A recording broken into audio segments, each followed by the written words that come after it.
नमस्कार मित्रों, मैं हूं महेश बैरागी। सत्य वार्ता के इस चैनल में आप सभी का स्वागत है।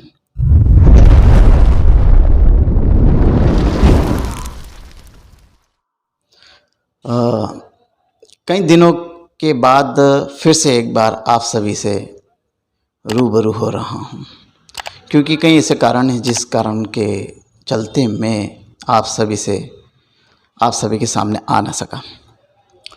मित्रों, हमारे देश में एक विशेष प्रकार की चर्चा हर समय चलती आती है, वो है बेरोजगारी के ऊपर। बेरोजगारी का इशू जो है इतना बड़ा इशू है कि हर कोई उसको लेकर चर्चा करता है, आपस में डिस्कस करता है और हर कोई चाहता है कि एक अच्छी सी जॉब हो और वो भी सरकारी। तो आज हम सरकारी नौकरी के ऊपर ही बात करने वाले हैं और एक ऐसी सत्य जो मेरे साथ घट चुकी है, उस घटना का वर्णन बड़ा रोमांचित करने वाली बात है। जो घटित घटना है बड़ा रोमांचित कर देगी आपको, और कई कारणों की वजह से मैं आपके सामने प्रस्तुत नहीं हो पाया, लेकिन आज मैं आपके सामने एक ऐसा विषय जो जन जन के मुंह पर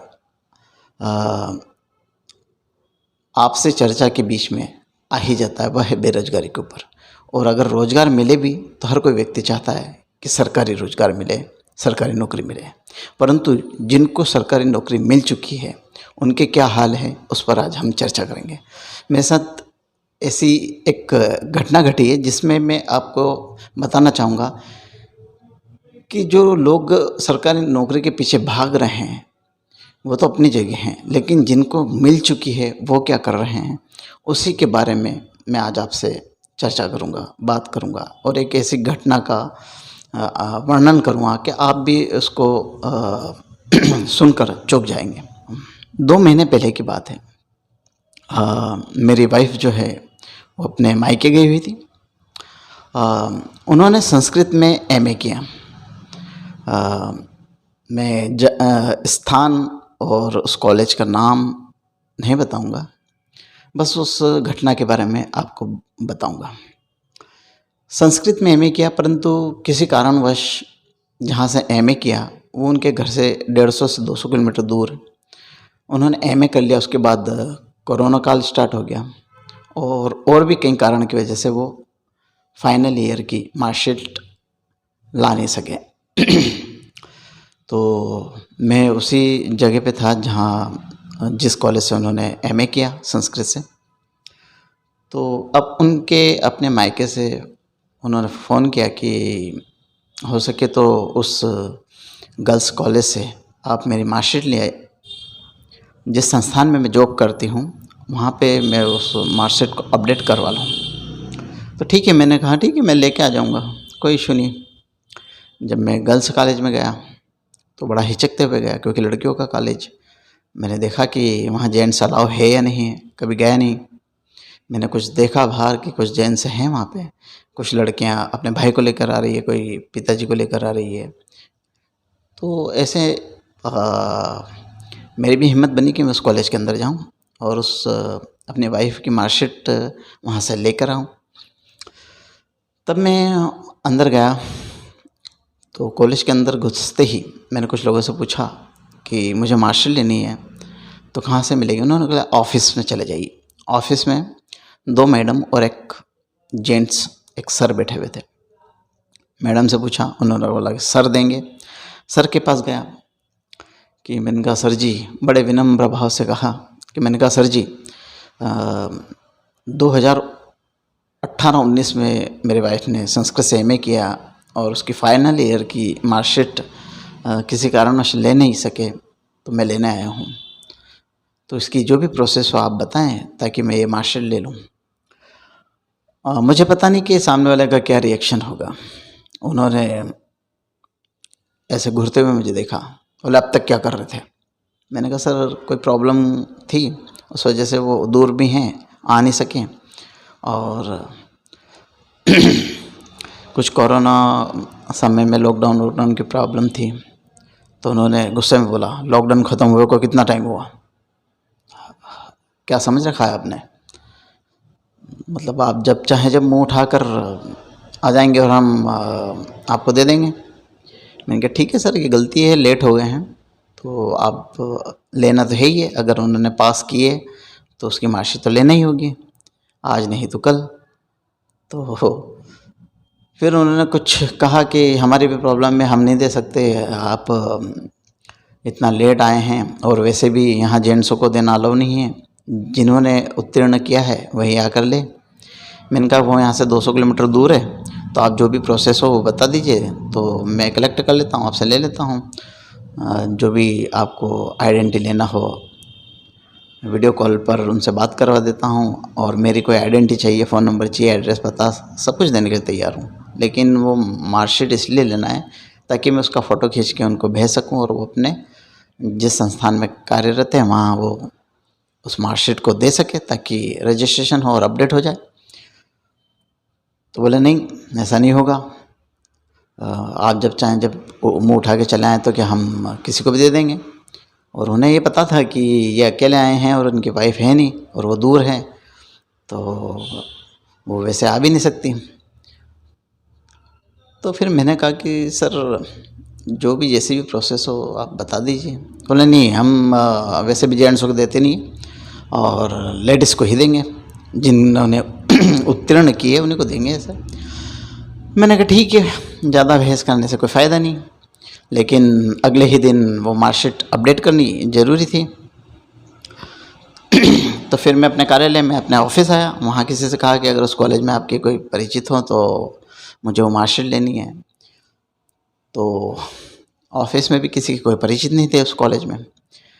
फिर मैंने कहा कि अगर लेडीज़ की बात है, जेंट्स अलाउ नहीं है, तो मैं फिर हमारे जो परिचित हैं, एक लड़की हैं और जो कंप्यूटर ऑपरेटर हैं, उनसे बात की, मैडम हैं वो, उनसे बात की। मैंने कहा आप चलिए मेरी थोड़ी हेल्प कर दीजिए।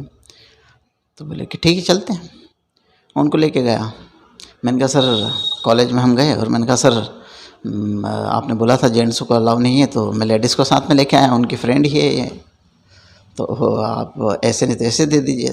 तो वो और भड़क गए, नहीं नहीं ऐसा थोड़ी, जिनकी मार्कशीट उन्हें को देना होगी, साइन करवाना होगा। मैंने कहा सर मैं साइन कर दूंगा, आईडी प्रूफ दे देता हूँ, जो कुछ आप मांगेंगे वो दे दूंगा मैं, लेकिन बहुत अति आवश्यक ज़रूरी है। तो वो तो भड़क गए कि नहीं दे सकते हम। मैंने कहा कुछ तो हेल्प कर सकते सर, ये प्रॉब्लम है, तो हमारी भी प्रॉब्लम है, हम यही काम करते रहेंगे क्या। और 18-19 में वो पास किया हुआ है, तो वो बंडल खोलेंगे फिर आपको देंगे, यही काम करते रहेंगे क्या। तो मैंने कहा सर एक काम कीजिए कि आप मार्कशीट ना दें, केवल हम उसका फ़ोटो खींच लेते हैं, आप वापस रख लें। तो और भड़क गए कि हम यही काम करते रहेंगे क्या, आपको फ़ोटो खिंचवाएं और फिर वापस मार्कशीट को बंडल में लगाएं और फिर रखें। मैंने कहा अगर कुछ ऐसा शारीरिक परिश्रम की बात है तो हम भी आपकी हेल्प करवा देते हैं। तो बोला नहीं। फिर वो मैडम जो हमारे साथ आई थी उन्होंने भी रिक्वेस्ट की कि सर प्रॉब्लम को आप समझिए, कल के कल ही मार्कशीट लगाना आवश्यक है। परंतु वो माने नहीं और भड़क गए, बहुत गुस्सा होने लग गया। मैंने कहा ये हाल है सरकारी कर्मचारियों की। सरकार जिस काम के लिए उनको पैसा देती है तो उसका रिटर्न ही नहीं मिल पाता है, तो आम जनता तो परेशान होगी। तो हमने कहा सर आप तो इसी काम के लिए बैठे हैं, क्योंकि हमने बाहर पूछा तो उन्होंने बताया कि मार्कशीट आप देंगे। तो बोले कि हाँ इसी काम के लिए हूँ, लेकिन इस काम के लिए नहीं कि आप जब चाहे जब मुँह उठा के आ जाए और हम आपको दे दें।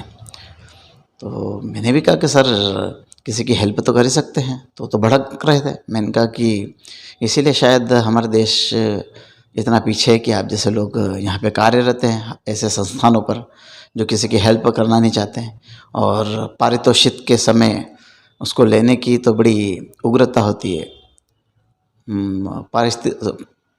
पारितोषिक मिलना और वो हर वर्ष बढ़ता रहे उसकी तो तीव्र इच्छा होती है। तो वो और भड़क गए, कैसे बात कर रहे हो,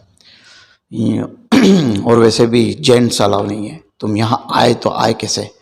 तो मैंने कहा सर अगर जेंट्स अलाउ नहीं है तो आप भी जेंट्स ही हैं, लेडीज़ तो नहीं, आप भी जेंट्स ही हैं, लेडीज़ तो है नहीं। तो और भयंकर तरीके से भड़क गए कि किस तरीके से बात कर रहे हो, मेरे यहाँ नौकरी है। तो मैंने कहा नौकरी इसीलिए होती है कि जनसेवा हो। तो सरकारी नौकरी है तो आपको जो दायित्व सौंपा गया है उसके अनुरूप ही कार्य करना होगा। तो बोले आपसे जो बनता है आप कर लीजिए, मैं नहीं दूंगा। फिर मैंने कहा ठीक है, प्राचार्य जी से निवेदन करते हैं। कॉलेज के जो प्राचार्य का जो ऑफिस था वहाँ गए तो संयोगवश वहाँ थे नहीं। फिर वहाँ कुछ लड़कियाँ बैठी थी, उनसे कहा, मैंने कहा दीदी कुछ हेल्प चाहिए कि बोलिए। मैंने कहा ऐसी ऐसी बात है, मुझे मार्कशीट चाहिए लेकिन वो हाइपर होते जा रहे हैं और देने को तैयार नहीं है। तो बोले आप एक काम कीजिए, एक दिन के प्रिंसिपल हैं मैडम, आप उनसे मिल लीजिए, रिक्वेस्ट कर दीजिए, वो दिलवा देंगे। वो केमिस्ट्री के रूम में बैठे हैं। मैंने कहा ठीक है, थैंक यू, धन्यवाद। हम गए, वो मैडम भी मेरे साथ में थी, हम दोनों गए वहाँ, रिक्वेस्ट की। मैडम को बताया कि ऐसी ऐसी प्रॉब्लम में जॉब की समस्या है, वो जॉब करती हैं तो उनको वहाँ पे अपडेट करवानी है अपनी मार्कशीट। तो फिर उन्होंने कहा कि ठीक है, बाकी आप लोग लेट आए हो और हर समय ऐसा नहीं होता, उनका भी और भी काम रहते हैं, लेकिन फिर भी ये आपने समस्या बताई है तो हम बात करते हैं। जब उन्होंने उस व्यक्ति को फ़ोन लगाया कि भैया ये जो मार्कशीट लेना है इनको दे क्यों नहीं देते, आप इतना उग्र हो रहे हैं, इतना भड़क रहे हैं, तो बड़े आश्चर्य की बात है कि वो व्यक्ति उन मैडम पर भी भड़क गया कि अरे मैडम मैं यही काम करता रहूँ आके सुबह से शाम तक। तो मैडम को भी गुस्सा है कि आप किस तरीके से बात कर रहे हैं, यहाँ नौकरी कर रहे हैं तो जो काम दिया है, जो दायित्व दिया है उसको तो पूरा करना ही होगा, और अगर हम किसी दायित्व का निर्वाह करने के लिए बोल रहे हैं तो आप हम पर भड़क रहे हैं।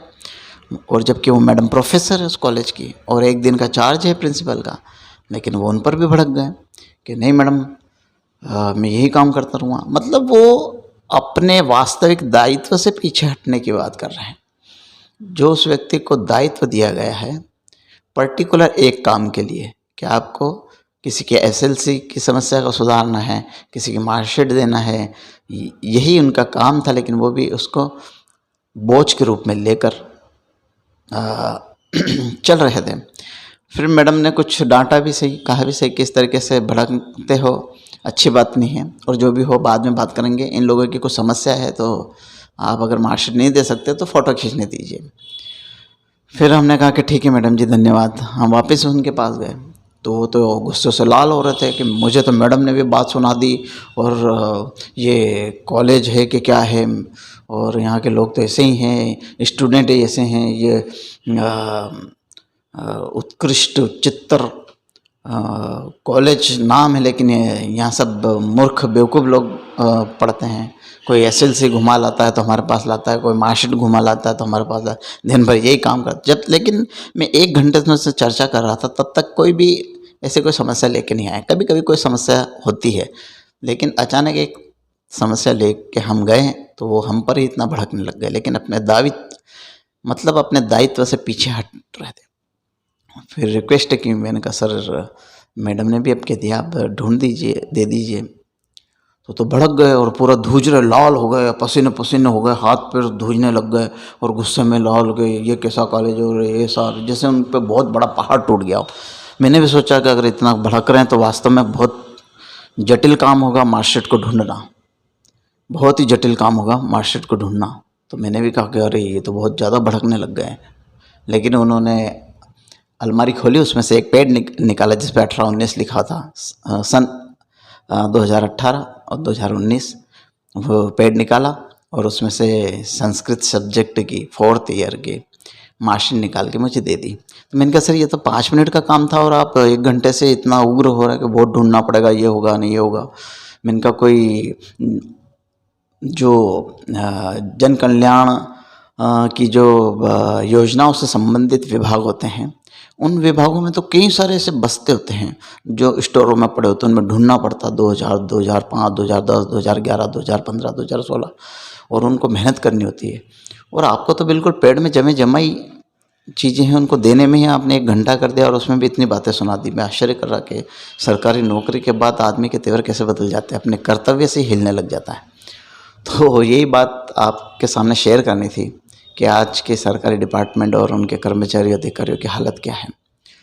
तो बड़ा दुख होता है कि सरकार जिन पर इतना पैसा खर्च करती है सैलरी के रूप में, पारितोषिक के रूप में, तो उनसे इतना सा काम नहीं हो पाता है। और जो बेचारा पसीना बहाकर मजदूर सुबह से शाम तक लगा रहता है, कारीगर मकान निर्माण करने का काम करता है, पसीने में लथपथ होता है, सुबह से शाम तक मेहनत करता है, शारीरिक मानसिक परिश्रम करता है, और वो घर लेके 200 300 400 रुपये लेके जाता है।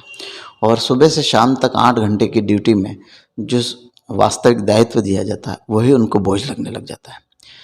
फिर भड़कते हुए उन्होंने वो मुझे मार्कशीट ऐसे ज़ोर से झटक कर दी, और फिर मुझसे एड्रेस लिखवाया, नाम लिखवाया, साइन करवाए।